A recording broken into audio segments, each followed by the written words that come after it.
4 విడతలను 4 విడతల సంగతి దేవుడెరుగు. అసలు కంటే మిత్తి ఎక్కువై నెత్తి మీద అప్పై చేతుల సిప్పు వచ్చింది రైతులకు.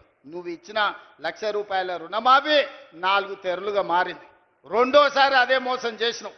నువ్వు 2 సార్లు కలిపి 10 ఏళ్లల్లా నువ్వు ఇచ్చింది లెక్క కడితే మిత్తి ఓను 16,000 కోట్ల రూపాయలు ఇస్తే మొదటి సంవత్సరంలోనే 21,000 కోట్ల రూపాయలు రైతుల ఖాతా వేసి రైతుల రుణం తీరడమే కాదు, రైతుల రుణం మేము తీర్చుకున్నాం. రైతులు బ్యాంకుకు రుణం తీర్చుకుంటే కాంగ్రెస్ పార్టీ ప్రజా పాలన రైతులు ఆశీర్వదించినందుకు వాళ్ళ రుణం మేం తీర్చుకున్నాం. నిన్నగాక మొన్న లెక్కగట్టి 9 రోజుల్లో రైతు భరోసా పథకం కింద 9,000 కోట్ల రూపాయలు ఎతికి మరి ప్రతి ఒక్కరి ఖాతాలో 9 రోజుల్లో 9,000 కోట్ల రూపాయలు ఈరోజు రైతు భరోసా పథకం కింద రైతులకు ఇచ్చింది మేం కాదా? ఇవాళ పామాయిల్ వేస్తే ప్రోత్సహించింది మేం కాదా? ఇవాళ రైతులను ఆదుకుంటున్న ప్రభుత్వం మాది కాదా? ఇవాళ ఏ రైతు కష్టాలలో ఉన్నా ఆ రైతులను ఆదుకునే ప్రయత్నం మా ప్రభుత్వం చేస్తలేదా? ఇవాళ మూలన తండాలలో, గూడాలలో, మారుమూల పల్లెల్లో ఉన్న రైతుల సమస్యలు పరిష్కరించడానికి నిరంతరం మా ఎమ్మెల్యేలు, మా మంత్రులు, మా ప్రభుత్వ యంత్రాంగం ఈరోజు ప్రజలకి వెళ్ళి రైతులను ఆదుకునే ప్రయత్నం చేస్తున్నాం.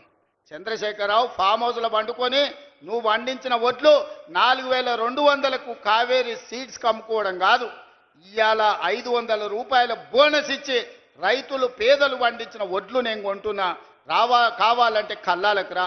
మా అక్కలు నిర్వహిస్తున్న ఐకేపీ కేంద్రాలకు 8,000 ఐకేపీ కేంద్రాలు ఇవాళ మా ఆడబిడ్డలు, మా అక్కలు పెట్టి రైతులు పండించిన పంటలు ఈరోజు మేము కొనుగోలు చేస్తున్నాం.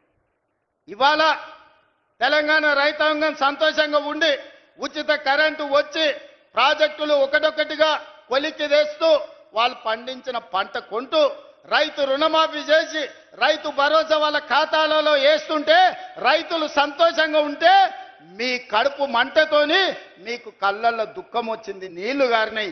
మీ దుఃఖానికి కారణం రైతులు సంతోషంగా ఉండడమే తప్ప ఇంకొక కారణం కాదు.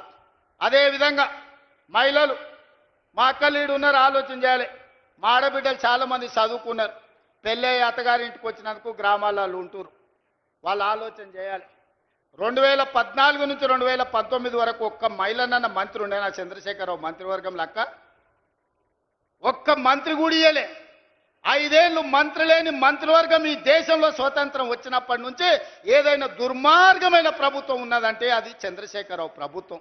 ఆడపిల్లలంటే వంటింటి కుందేళ్ళే, ఇంట్లో వండి పెట్టాలి, ఇంటి ఆయనకు బట్టలు ఉతికి పెట్టాలనే ఆలోచన చంద్రశేఖర్ రావుది. అది పాపిష్టి ఆలోచన. అందుకే అట్లా కాదు, మా అక్కల్ని 1,000 మందిని కోటీశ్వరులను చెయ్యాలి, మహిళా సంఘాలను ప్రోత్సహించాలని మొదటి సంవత్సరంలోనే వడ్డీ లేని రుణాలు 21,000 కోట్ల రూపాయలు ఇచ్చి స్వయం సహాయక సంఘాలను మా ఆడబిడ్డల్ని హక్కున చేర్చుకొని నేను ఏడికి పోయినా, ఏడ మీటింగ్ పెట్టినా మా ఆడబిడ్డల్ని కలుస్తున్నా, వాళ్ళతో మాట్లాడుతున్నా, వాళ్ళని అడుగుతున్నా, అక్క ఎట్లా సంసారం ఎట్లా బాగు చేద్దామో చెప్పురని. నేను గ్రామాల నుంచి వచ్చిన అక్క, దీన్నే ఒంగూరు మండలం పక్కనే కొండరెడ్డిపల్లి. నాకు తెలుసు నగదు అక్క దగ్గర ఉంటే పిల్లల చదువులకు వస్తాయి, ఇంటి ఖర్చులకు వస్తాయి. ఇంటి ఆయన చేతుల నగదు ఉంటే సాయంత్రం పోయి పాపిస్టోడ్ పెట్టే బెల్ట్ షాపులు ఇచ్చొస్తాడు. అవునా కాదా అక్క చెప్పు?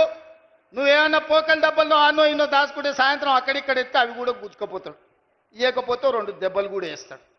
ఆయన తెచ్చిన బెల్ట్ షాపులు అట్లుంటే నేను మా అక్కల చేతుల పెత్తనం పెట్టి పాఠశాలల పిల్లలకు బట్టలు కుట్టించేది కాంట్రాక్టర్లకు ఇచ్చి ఆయన కమిషన్లు కొట్టేస్తుంటే మా అక్కలకిచ్చి 1,30,00,000 జతల బట్టలు బడిపోయే పిల్లలకు కుట్టించి 75 రూపాయలు కుట్టుగూళ్ళు ఇచ్చి ఆ మిషన్లు మా అక్కల చేతికి ఇచ్చిన.